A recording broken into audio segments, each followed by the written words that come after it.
Bonjour, je suis Camille Racine, directrice littéraire des éditions La Bête Noire aux éditions Robert Laffont. C'est une grande joie de vous parler du prix Bête Noire des libraires qui existe maintenant depuis 2018.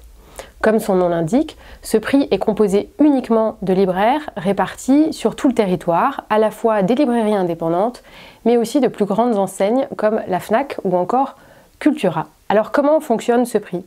Tout simplement avec l'envoi de 4 titres parus dans l'année 2024 dans la collection La Bête Noire.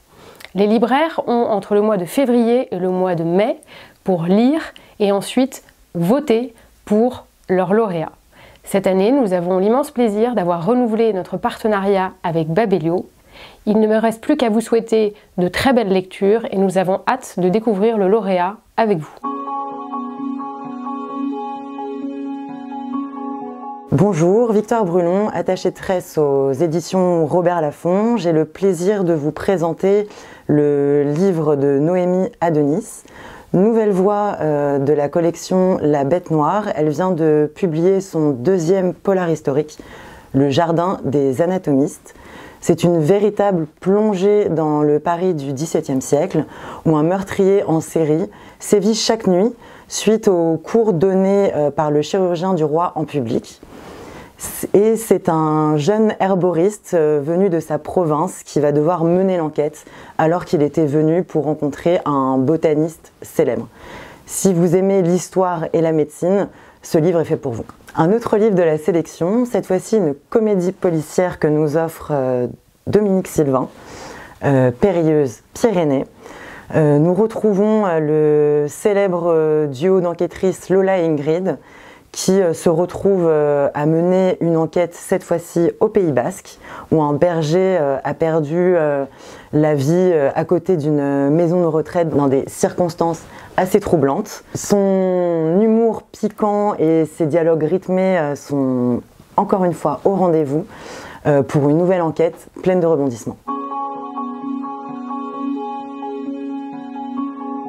Je suis Anne-Laure Eugel, chargée des relations libraires et salons aux éditions Robert Laffont, et je vais vous présenter le livre de Laurent Guillaume, Les Dames de guerre.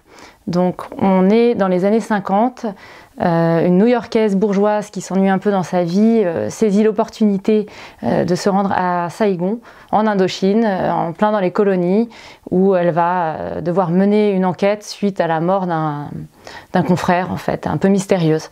Donc elle change à la fois de vie et elle fait face à de nombreuses aventures. On est dans un roman historique, elle mène une enquête et le rythme de ce roman est vraiment haletant. On a du mal à le décrocher. On la suit dans ses confrontations à des mercenaires, des trafiquants d'armes, de drogue et puis aussi de hauts diplomates. Je recommande à tout prix ce livre aux passionnés d'histoire et d'aventure, mais il peut toucher vraiment un public très large. Il est très accessible. Le second livre qui m'a beaucoup plu, c'est Bandit de Jean-Charles Chapuzet. Bandit est un homme qui vit dans le Périgord, dans une caravane perdue dans la forêt, pas loin d'un petit village, où il a pour habitude de retrouver ses potes du bar du Central. Il mène une vie paisible, accompagné de son chien Nelson. Ils vont chasser, ils pêchent, et quand tout d'un coup, Mimsi arrive dans sa vie et tout bascule. Moi j'ai adoré l'atmosphère vraiment étrange de ce livre, le ton, la ruralité en fait de ce roman, si on peut dire. Et je le recommande vraiment aux passionnés de romans d'atmosphère et de romans noirs. Voici donc la sélection 2024. Le Jardin des Anatomistes, Périlleuse Pyrénées, Les Dames de guerre Saïgon et Bandit. À votre avis, quelle sera la lauréate ou le lauréat 2024 ?